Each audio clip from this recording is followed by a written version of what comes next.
Saudaraku, telah terjadi kebakaran di Sekolah Negeri Modal Bangsa sekitar pukul 7:45 waktu Indonesia Barat. Tepatnya di Gampung Cotgenret, Kecamatan Blang Bintang, Kabupaten Aceh Besar pada Senin 9 Januari 2022.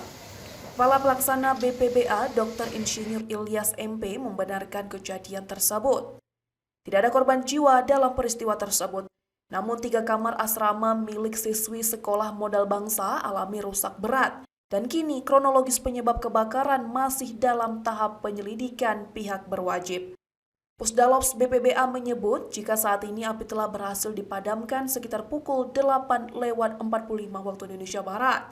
Setelah BPBD Kabupaten Aceh Besar mengerahkan 10 unit damkar ke lokasi dibantu oleh DPKP Kota Banda Aceh.